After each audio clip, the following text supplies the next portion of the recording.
7.2.5 is here now. Tomb of Sargeras is coming just in a few days, and so many changes are coming in for Holy Paladin.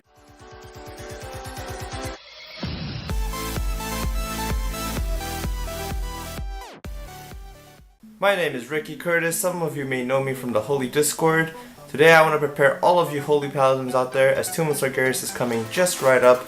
So let's see what changes are here. Alright, so let's begin with the new legendaries. Here in 7.2.5 they've added two new legendaries. One is a helmet and another one is a ring. First of all, let's talk about the new legendary ring. We have Soul of the High Lord.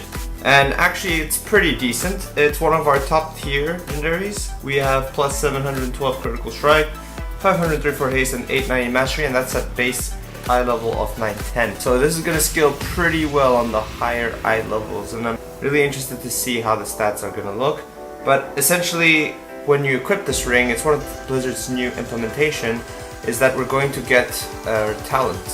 So in this case, this ring is going to give us DP, which will allow us to proc additional holy shocks and Light of Dawn. So this is definitely one of a stronger side of the new legendaries, and I highly recommend it to try it and see how it synergizes well with Holy Avenger. The downside, however, is that it is very RNG based, so that is something that you would have to test around and see if it's something you feel comfortable with, and be prepared for non-consistent performance out of it. The second legendary I want to talk about here is probably one that I was most excited about when it was first announced, and it's the Topless Tower. It's a helmet with a terrible name, by the way. The Topless Tower allows Light of Dawn to have a 10% chance to grant your Avenging Wrath for 8 seconds. And that's pretty cool, but at the same time, Light of Dawn should not be the one to do this. Before, this specific legendary was tailored around the fact that our Holy Shock was going to be the one to do that, and that would have been some pretty cool synergy with Shockadins in Mythic Plus. We can increase our damage output, and it would actually be a pretty fun playstyle, but Blizzard just destroyed it. It is okay of a legendary, but it cannot compete with the ring, nor any of our top current legendaries. So the top list of our legendaries and what you should aim to equip, I've linked here a picture, and there you can see which legendaries you want to be equipping. Now, the next thing I want to talk about is tier 20. Tier 20 set bonuses. I mean, the 2 set piece and 4 set piece is not as strong as tier 19. So some people might be thinking that it could be worth to keep tier 19, but I highly recommend against it, because essentially what it is that the stat outcome of the high eye levels of tier 20 is gonna defeat tier 19.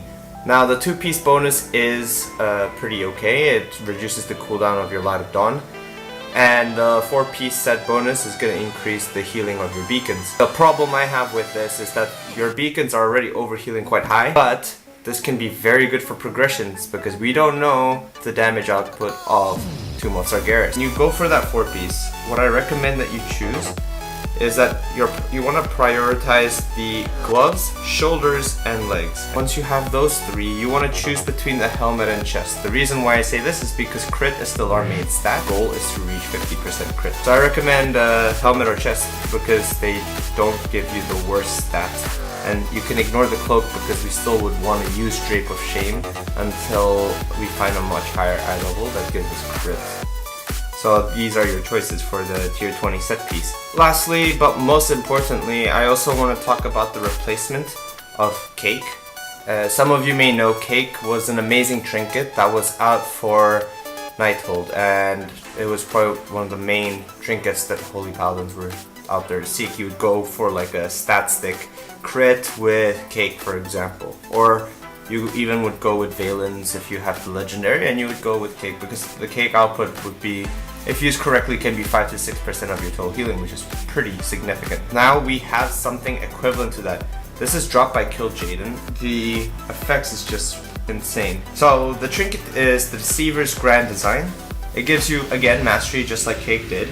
And when you use it, it marks a friendly player with Guiding Hand, healing them for a significant amount for every 3 seconds for 2 minutes. I'm looking at the mythic one, which is 140k, which is ridiculous. And it goes on for 2 minutes, while this thing has a cooldown for 2 minutes, so you can always technically have it up. And if the person with the buff goes below 35% health, Guiding Hand is consumed and gives them a shield. It scales to your versatility as well, and this can be 2.5 mil shield.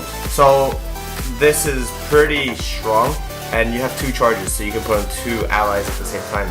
And one of the great things about this is you can put it onto your tanks, and when your tanks hit a huge blow to their health, they're safeguarded by the shield. So this can be very useful, and definitely expect this to be nerfed. As for Drape of Shame, it's the same as always. Drape of Shame, just take the eye level of it. The effect is add 33 eye levels, and that is what you come out with that item. Alright guys, that is all from me. Don't forget that the Holy Discord channel link is down below if you want to join and have any further questions. You can also ask me questions in the comment down below, and I'm more than happy to help you. And I hope you all have a nice day, and good luck in Tomb of Sargeras. See ya.